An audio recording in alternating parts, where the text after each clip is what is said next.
Ndị be anyị ndewonu. Ọ bụ Ada Igbo na-ekwu na Igbo Media. N'Igbo Media, anyị na-ewetara unu ọtụtụ ozi gbasara ihe na-emegasị na Biafra Land, n'ala Igbo na mba ndị ọzọ. N'ụbọchị nke taata, o nwere ihe bịara n'iru akwụkwọ anyị nke anyị ga-agụpụtara unu n'ụbọchị taa. Anyị gụpụtachaa ya, unu egee ya ka ọha n'uju. Ị ga-esie ya, ị drọpụọla your comment, like kwa this our video and gbasakwa ya ka o ruo ụmụnna anyị n'ebe dị iche iche arụ. This is according to Biafra activist wetara ozi n'iru akwụkwọ as he quotes, "Breaking news: NNAMDI KANU, United Nations, EU, AU requirements for final freedom after criteria for requirements is met." Ya bụ ozi ka eji wee bịa taata na Igbo Media. Ị ga-esie ya bụ ozi, gbaa mbọ gwa anyị i chere na comment section, ma mekwa ka ụmụnna anyị n'ebe dị iche iche nweta ya. Ngwa gere ya ka ọha n'uju. More of the teaching of yesterday, the 29th of July 2025. People of Biafrans are discussing about it here in the USA. So he wrote this message a day after I posted the video on, that's the caption of the video here. That is the thumbnail of the video I did, which is about Biafra passing all the criteria needed for a referendum. So Mr. Chima Godwin actually wants me to go deeper on that. And of course, deeper, I have decided to go. So on behalf of all my viewers around the world, I will be going deeper on that particular video. And for that reason, I will be doing something extra on today's video on that. In fact, for today's video, I'm going to be going to the next step after the criteria have been passed. What next should be done? Because passing the criteria is just the first step of many steps.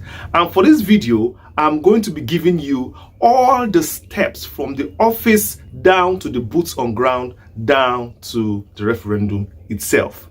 It's going to be very explosive. So Chima Godwin and all my viewers in the US, in the Europe, in Africa, and around the world, you have just gotten a bumper package for yourselves. You asked and we answered. And that is what we are here for. We are here for you and everything concerning Biafra and NNAMDI. So grab your popcorn. Whatever you're doing, it's time to stop and focus on this video, or finish it up, then come back to this video, but you do not want to skip a bit once you start watching. So today, we are talking about Biafra has passed all the criteria needed for self-determination and referendum. Then, what's next? Let's go. So step one, we must establish a clear legal standing, which is the criteria, of course. That is just the step one, like I told you.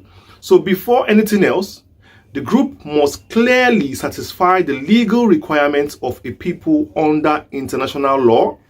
That means they must have a common ethnicity, common culture, common language, or religion. Then they must have a clear territorial connection, geographical location. Then they must have evidence of political marginalization or persecution. Then they must also have the desire for self-rule backed by the majority of the people itself, which in our context, Ndibo, the majority of Ndibo must support this cause. And relevant laws backing this is the UN Charter Article 1 and 55, the ICCPR Article 1, the African Charter Article 20, and the General Assembly Resolution 1514 and 1541. Now, step two, we must organize an international body that represents the interests of Ndibo and Biafrans seeking referendum. That means we must form a politically recognized movement. In our own aspects, we have lots of them already. As I mentioned to you in the other video, we have lots of political pro-Biafra groups already fighting for this cause. And each of these groups, or the group itself, must have constitution or a charter. Then they must have leadership structure. They must have hierarchy, organogram. Then they must have representation of the people back home also. Then they must have public support via petitions, rallies, letters, and declaration. Step 3. Document human rights abuses or oppressions. We will compile evidence that this group and these people faces discrimination or political exclusion in the country they are in. There must also be evidence compiled detailing unlawful arrests, killings, and marginalization. They must also have evidence compiled of economic strangulation or denial of autonomy. And all these evidences must be submitted to, listen carefully because we are heading somewhere. It must be submitted to the UN special rapporteurs. Jot it down. Also, the Office of the High Commissioner for Human Rights. Number 2, place it will be submitted. Number 3, it must be submitted to the UN Working Group on Arbitrary Detention, and also to the UN Committee on the Elimination of Racial Discrimination. These are the offices that all these evidences should be submitted to.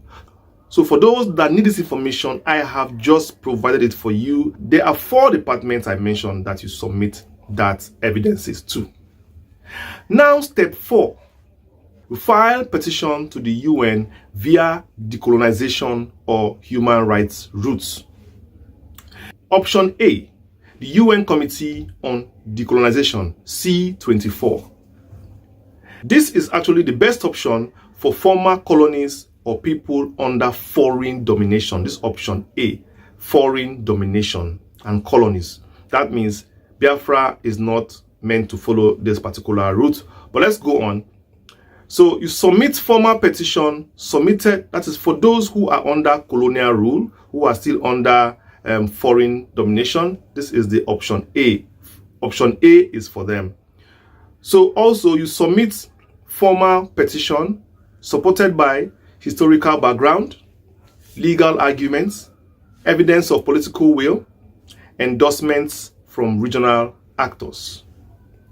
Now option B, which is Third Committee of the UN General Assembly for Human Rights. This one is used for broader self-determination claims, which is the one we are going to follow, the option B. I repeat, the option B is the Third Committee of the UN General Assembly on Human Rights. So this one requires a sponsoring country to raise it at the General Assembly, Human Rights Council or Security Council. Note, Biafra cannot directly petition the UN General Assembly or Security Council unless another sovereign nation raises the Biafran cause. That means we must have supporters. We must have friendly nations that support the cause of Biafra. During Ojuku's time, we had Tanzania, Julius Nyerere supported Biafra. We also had Cote d'Ivoire that gave him succor when he wanted to, when he left the country. So I think Cote d'Ivoire also supported the Biafran cause. And some other countries here and there that supported Biafra. I think Gabon was also among those countries directly. When the time for self-determination actually reaches that particular point, the option B, we need a country or two to raise it up because we are not in the assembly as a country. So a sitting country in the UN will stand and raise the declaration for Biafra issue there, the referendum issue there. That is why we need to also have friendly nations that will do that when the time comes. Please take note of these steps. It is very, very important. So when you find yourselves in foreign countries, please, Ndigbo, it's very important that you carry yourself with the highest level of dignity and respect.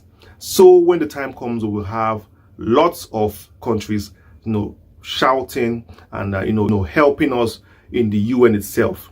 And whichever community you find yourself, whether it is an African country, whether it is a European country, please gather yourself together and be of wonderful behavior, and also see how you can develop or help the community and the social responsibility, because very soon we will actually need one or two of them for support.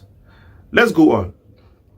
Number 5, secure support from one or more UN member states, which is what I was talking about just now.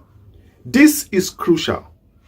You need at least one UN member nation to raise your issue and table it before the UN, to support the call for a UN supervised referendum, and to help draft and submit a General Assembly resolution on your case, which is on Biafra's case.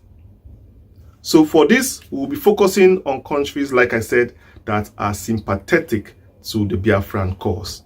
And of course, if we don't have one by now, I'm guessing that we could go back to history during the Biafra War, and we may just find one or two friends that can do this job for us. But as you are aware, dynamics have changed by now, and the politics have changed by now. So it's important that we, as I'm speaking to you, to start lobbying our ways, start being as very friendly as possible, because the Igbos are found in every country of the world.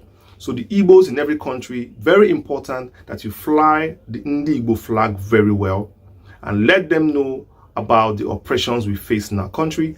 Let the locals around there know, let the people around there know.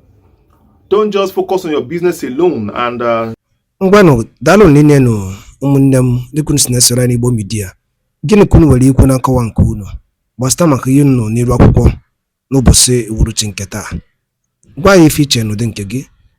Deela ya n'akara kọmentị ka mara ihe i chere. Ma chetakwa tụsa ya bụ ozi ka o were ụmụnne anyị ndị ọzọ ntị. Ndewo na ụmụnne m, ka emesịa nụ.